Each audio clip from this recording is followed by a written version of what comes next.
pas un jus détox au programme ce matin. Marine Tondelier, bonjour. Bonjour, j'aurais bien aimé. C'est plutôt, désolé, ici on est au thé et au café, mais la prochaine fois on y pensera. C'est plutôt un voyage pour Nice qui vous attend, juste après cette interview, c'est là que vous allez aller. En train, je précise. On va y revenir, bien Contrairement, sûr. je pense à tous les autres politiques qui vont à Nice. Ah bah, il y en a certains qui vont vous démentir peut-être, on verra ça. Vous avez lu, en tout cas en attendant d'évoquer ce sommet de Nice, les propos d'Emmanuel Macron ce week-end dans la presse régionale et ils ont forcément dû vous faire plaisir, ces propos. Regardez, c'est une erreur historique, dit-il, de céder aux facilités du moment et de détricoter. Et il parle des mesures écologiques qui ont été prises récemment, qui ont été détricotées. En tout cas, est-ce qu'il est redevenu écolo, le président, d'après vous, ou pas? C'est facile. Et c'est facile pour 3 raisons. Ouais.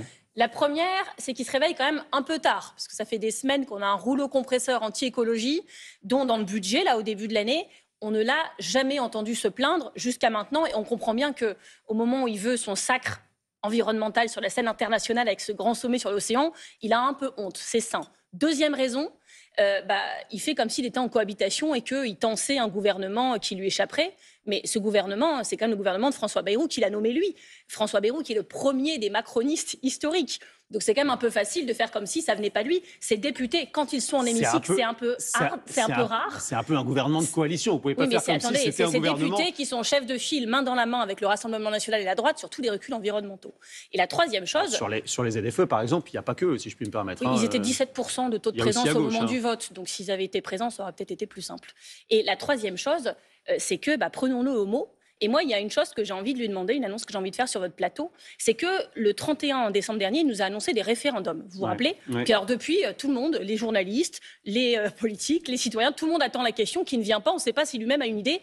Eh bien, j'en ai une pour lui, qu'il demande aux Français si oui ou non, ils veulent qu'on réintroduise dans l'environnement des substances dangereuses pour la santé. J'ai nommé le néonicotinoïde acétamipride, qui était autorisé depuis 2004, qu'on a interdit pour des raisons sanitaires en 2018, et c'était déjà son équipe qui l'avait fait, et que là, tout d'un coup, on veut remettre. C'est une substance qui est neurotoxique, qui traverse la barrière placentaire, donc qui touche les fœtus, y compris dans le ventre de leur maman, qu'on retrouve dans le liquide céphalorachidien, et donc dans le cerveau des enfants. Ouais. Et dans l'étude ELF, alors que ça a été peu sur le marché, on en retrouve dans 46% des cheveux des enfants de l'étude la cohorte épidémiologique ELF. Donc c'est dangereux.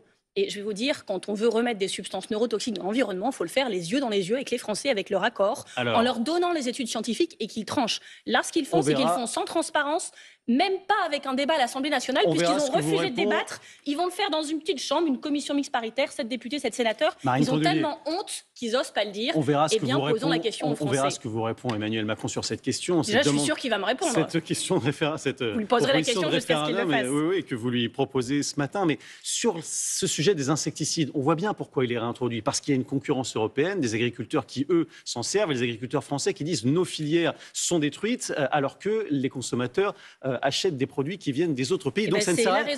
Sur la ZFE, c'est pareil. Est-ce qu'il n'y a pas... Non, mais juste sur un point général. C'est la raison pour laquelle les écologistes ont proposé un amendement sur la loi du plomb pour dire qu'on ne pouvait plus importer en France des substances qui comportaient des produits interdits sur notre territoire. On ne va pas aligner sur le moins 10 ans la santé des Français. Et donc nous, on a proposé cette mesure qui protège les Français, qui protège les agriculteurs. Est-ce qu'il n'y a pas une forme de mea culpa quand même ? Les députés macronistes ont fait en sorte qu'on ne puisse jamais l'examiner. C'est pas ça la démocratie, c'est pas ça mon pays. Est-ce qu'il n'y a pas un mea culpa que vous pourriez faire ce matin ça va être de ma faute en plus, ça va beaucoup me plaire. Sur quelque chose d'un peu plus général. Est-ce qu'il n'y a pas un problème d'acceptation ? Par exemple, sur les ZFE, vous avez entendu l'appel d'Alexandre Jardin qui dit « Nous sommes les gueux parce que nous n'avons pas les moyens de nous acheter des voitures modernes, on est exclus des centres-villes. » Mais pourquoi, monsieur ?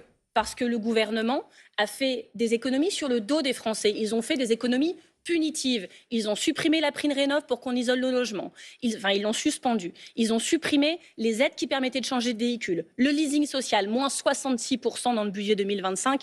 Et c'était par devers les écologistes qui se sont battus pour. Ils ont supprimé les primes à la reconversion et la surprime ZFE qui permettait aux habitants concernés de changer de véhicule. Vous avez pas échappé c'est pas ça notre écologie. Il y a un petit problème budgétaire en France.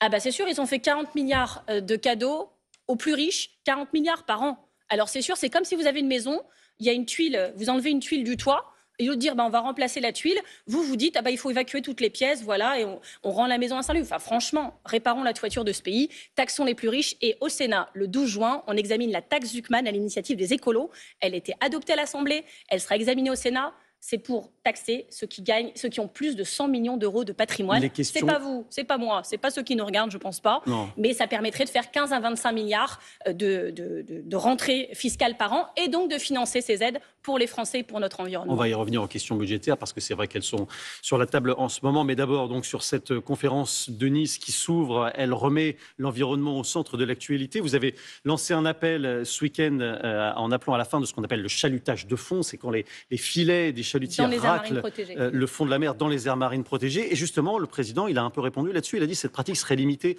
dans certaines aires marines protégées. Comment vous accueillez-vous cette annonce présidentielle ? On n'a pas compris quand, on n'a pas compris lesquelles. Parce que ce qu'il faut quand même se dire... Non, mais attendez, on va être sérieux. C'est pas sérieux. Aujourd'hui, on a 30% de notre zone économique exclusive, dans nos mers, qui sont protégées par des aires marines protégées. Mais encore faut-il savoir protéger de quoi ? Parce que dans les standards internationaux, une aire marine protégée, on n'y a pas d'activité destructrice et pas d'activité extractive. Ouais. En France, c'est juste un mot, aire marine protégée, mais rien ne dit de quoi, et on pêche plus. Notamment, c'est le cas chez moi dans la mer du Nord, on pêche plus dans les aires marines protégées qu'en dehors. Il faut quand même comprendre. Et là, il y a une annonce... Est-ce que vous ne saluez pas un pas dans la bonne direction quand même ? Il a fait une annonce hier en disant c'est bon, maintenant 10% des aires marines protégées seront protégées de manière stricte. Vous savez pourquoi ? Parce qu'il a annoncé, d'ailleurs lui-même, sans attendre que les Polynésiens le fassent eux-mêmes, qu'il allait y avoir une énorme zone créée en Polynésie d'aires marines protégées sans pêche. Oui, parce que c'est tellement énorme que ça va faire 10% tout de suite des aires marines protégées. Sauf qu'en France hexagonale, il faut quand même qu'on fasse les efforts. Nous, on ne va pas toujours reposer sur les territoires dits d'outre-mer. En France dite hexagonale, il n'y a que 0,1% des aires marines protégées qui sont protégées de manière stricte, où il n'y a pas de pêche. Excusez-moi, c'est un problème. Et les océans crèvent de la surpêche, mais aussi du plastique. Il y a un camion toutes les minutes de plastique qui est rejeté dans l'océan dans le monde. Et je rappelle que les océans, c'est 2/3 de la surface de la planète. Et que c'est le premier puits de carbone au monde. C'est-à-dire c'est ça qui permet d'absorber le CO2. On l'a rappelé il y a quelques instants avec notre expert, on a donné tous les chiffres. Il y a un autre chiffre ce matin, c'est le chiffre 1, c'est un anniversaire, on est le 9 juin. Et il y a un an, Emmanuel Macron annonçait la dissolution de l'Assemblée, il voulait clarifier à l'époque.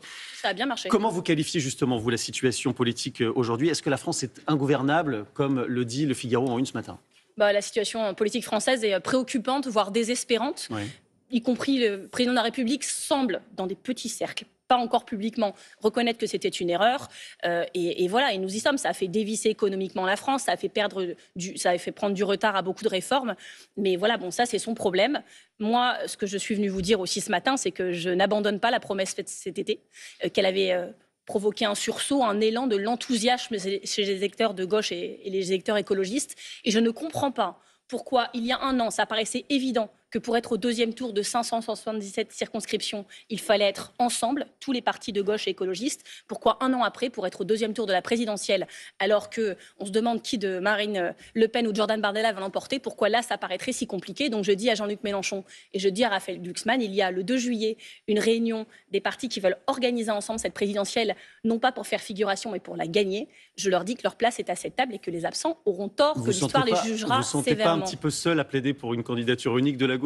Cet appel que vous venez de relancer, il est entendu par personne. Quand on est écologiste, on a l'habitude de dire des choses vraies, parfois en avance. Et donc, je le dis avec beaucoup de détermination. S'il faudra en rester qu'une à la fin, je serai encore là. Mais j'ai vu que ce week-end, Olivier Faure disait la même chose que moi. Et vous savez, dans ce pays, vous mettez le Parti socialiste et le Parti écologiste. Vous n'avez pas gagné, mais ça commence à ressembler à un début de mouvement, figurez-vous. Olivier et ça Faure, ne s'arrêtera pas. Il essaie d'abord de convaincre Raphaël Glucksmann et c'est pas gagné visiblement. Merci beaucoup. C'est là que j'interviens. On a entendu voilà, la grande négociatrice Marine Tondelier qui lance un appel au référendum à Emmanuel Macron ce matin dans les KDV. Merci. Merci à vous. Merci à tous les deux.